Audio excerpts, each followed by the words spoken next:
breaking news for the Texans as they actually just made a sneaky good trade. Look out for the Texans as they just stole some picks from the Cleveland Browns. This is actually awesome news.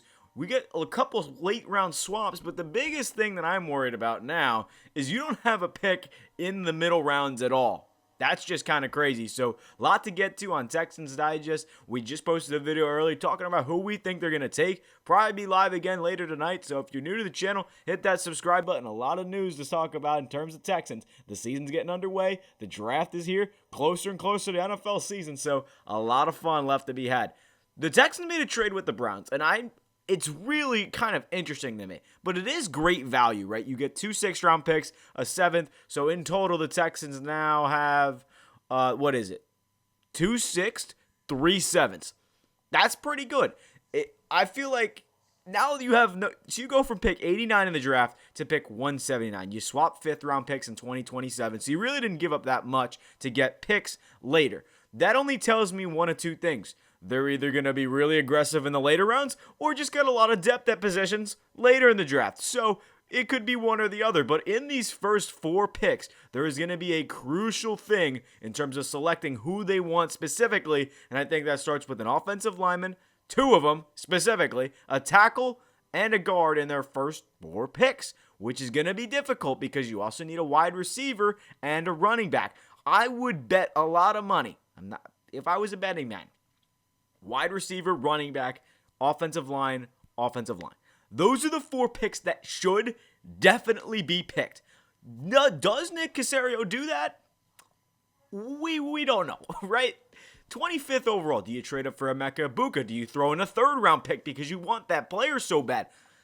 I don't know if they trade up, but they're probably going to sit put. If they don't get their guy, they're going to trade back, right?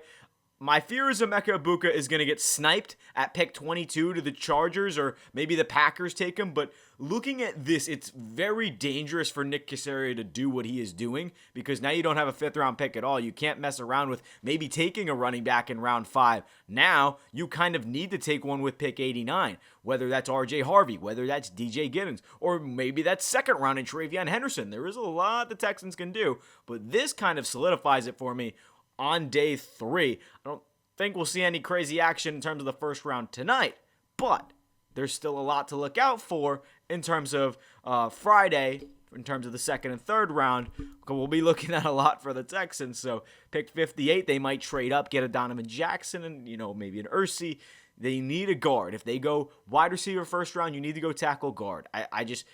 I feel like the most logical thing to do is to take a tackle then a guard because this is not a deep tackle class. But you could have also gotten those extra picks to maybe go tackle guard later in the draft. People might be surprised and say, hey, the Texans haven't taken a guard or a tackle in the first 3 rounds.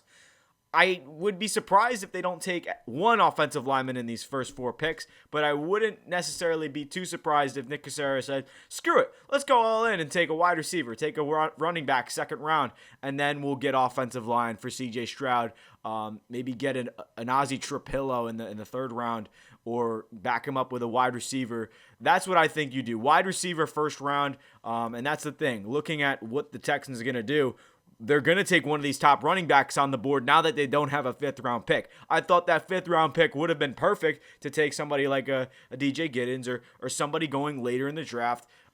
Sampson, I think all those guys, Scadaboo all the way to Harvey, are like 3rd-round range. And that's where they'll probably draft them. So trading that 5th-round pick, I have no problem with it at all because most of these guys that you want in terms of the running backs they're going to be gone. Now, that's the biggest question. Do you take the risk on a guy like Travion Henderson, who I personally do love? I just feel like 2nd round for running back, 3rd round for running back. You pick your poison, right? Do the Texans take Emeka Egbuka and Travion Henderson? That would kind of be pretty crazy. Or do they take Emeka Egbuka, get Donovan Jackson, trade up for him in the 2nd round, and then kind of have that 1 3rd-round pick to take a Dylan Sampson or a Cam Scadaboo or an RJ Harvey? I don't know. You just stay put at pick 89. But I wouldn't be surprised if we see a potential day 2 trade up because if the Texans really do need an offensive lineman, Donovan Jackson is a perfect fit for somebody to move around the line, especially if he drops to out of the first round and goes to day 2 because Donovan Jackson's probably one of the most all-around well-built tackles in this draft class. Gray Zabel, not bad as well. He can move around the line, but again, keep in mind, North Dakota State, right? So either that or you go get Josh Connerly, who's also a first-round pick. So do the Texans just go all in and say, screw it, let's give up future firsts and go get Emeka Egbuka, Travion Henderson, and Donovan Jackson? No, I'm not an Ohio State fan, but it honestly isn't a bad idea. Henderson's a top running back. Donovan Jackson, I've seen some film on him. He's been incredible. And why not go get Emeka Egbuka? I feel like this is the draft class. Nick Caserio could just be like, hey, we got our franchise quarterback. We have our franchise wide receiver, Nico Collins. We just need to revamp this offensive line a little bit, get Stroud his weapon from college. There's a lot of things that they want to do, but I feel like there's not going to be a lot of how they can make it happen, right? There's only going to be one of those 3 players that we get, whether it's Travion Henderson, whether it's Donovan Jackson, whether it's Emeka Egbuka. I feel like you wait till that 3rd round pick at pick 89 to get a DJ Giddens, to get a Dylan Sampson. Dylan Sampson would be a great fit. RJ Harvey would be a great fit paired next to Joe Mixon, even Ollie Gordon later in the round. So let me know what you guys think in terms of what running back you want to kind of acquire, but this is what I'm looking at in terms of the trade, looking at round 3 to round 6. That's a pretty big jump, a 3-round gap in terms of the Texans not having any picks. Originally, they did have 1 5th, but they had 0 6th as far as I can remember. So you get 2 of those 6 from Cleveland. It says it right there. They didn't have any 6th-round picks. You have that pick from Denver via Philly and Washington. And then you get your 2 7th, 1 from Cleveland, 1 you already had. So this is a good thing for the Texans in terms of late in the draft. You can get your positions of need. It might not be the best value, but you can get some players and highly scout them and find maybe a diamond in the rough or 2. You can go get a tight end. You can go get a defensive tackle. You can go get a few more offensive linemen just in case. Why not? That's 4 picks right there. You got an extra pick to play with. So 2 offensive linemen, maybe a receiver, and give me a defensive lineman and a tight end. I mean, that's perfect for the Texans. So they could also play around with their picks. I mean, there's a lot they can do. So trading up, trading back, it's definitely a lot. And you have to at least get a receiver in those first 3 rounds. If you don't get a receiver in those first 3 rounds, you're screwed. I mean, receiver, running back, and offensive line should be at least 3 of the 4 first-round picks, or first 4 picks.